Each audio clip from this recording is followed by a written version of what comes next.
اللهم صل على سيدنا محمد وعلى آل سيدنا محمد.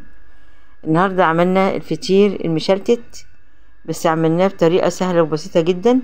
عملناه في الطاسة، فطير جميل وطري جدا وحلو زي الفل، بطريقة سهلة جدا، ولا فرن بقى ولا شغلانة ولا حاجة، وما بياخدش دقايق، بطريقة بسيطة وسهلة جدا. انا عملت كيلو دقيق وحطيت عليه شوية ملح وشوية سكر ومعلقة صغيرة سكر ومعلقة صغيرة ملح، وحطيت عليه مية بقى. بحط الدقيق والمية والملح والسكر واقلبهم على بعض، واشوف بقى لو احتاجت مية تاني بزود مية، بحط شوية شوية تدريجي يعني. واي كمية عايزة تعمليها اعمليها يعني نص كيلو دقيق اعملي، حتى لو ربع كيلو دقيق اعملي ربع كيلو دقيق، حطي عليه شوية ملح وشوية سكر صغيرين وتحطي المية وتقلبيهم، وبعدين ترشي على وشها شوية زيت وتسيبيها ترتاح.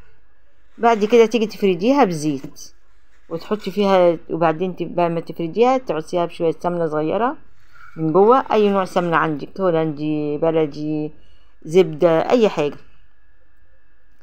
بس طبعا لو سمنة بلدي يبقى جميل واحلى طبعا.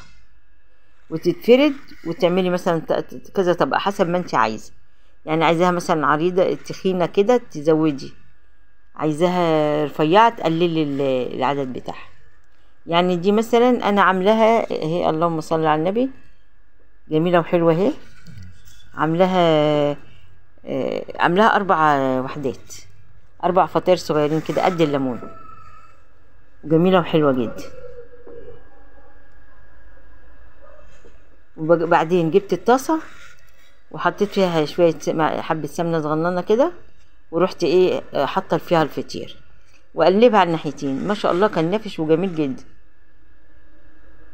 وبعدين تقلبها على الناحية التانية وتخلصي الكمية بسرعة جدا، ولا تاخدي وقت ولا اي حاجة، وطريقة سهلة وجدا. طريقة الفطير المشلتت في الطاسة. هكمل الفيديو ويا رب يعجبكم الفيديو، جربوها مش هتندموا، هتلاقوا عملتوا احلى فطير مشلتت وبطريقة سهلة وبسيطة جدا وفي وقت قليل جدا، وتكلفة ما فيش خالص. بنفرد الفطير عادي كده زي ما احنا عاملينه، وبعدين نروح حاطينه في الطاسة،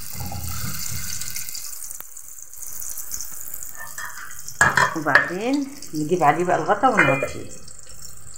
بس اول دقيقة بيكون البوتاجاز يعني عالي شوية صغير، بعد كده بنوطي النار ونقلبه على الناحيتين، يطلع فطير جميل. شايفين الجمال والحلاوة؟ بس مقرمش من بره، بس طري وجميل وحلو ازاي من جوه. شايفين الجمال؟ بأسهل طريقة بقى، ولا فرن ولا بتاع ولا حاجة. ده هنعمل فطير الطاسة بطريقة سهلة وبسيطة وجميلة، بيطلع ما شاء الله جميل جدا.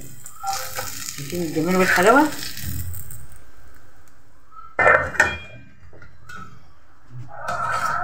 ما شاء الله، وطري وجميل جدا.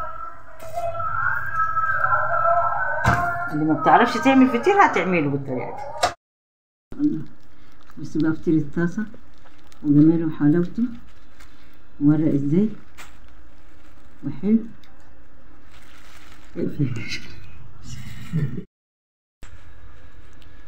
احلى فطير مشلتت في الطاسة، طريقة جميلة وهتعجبكم جدا.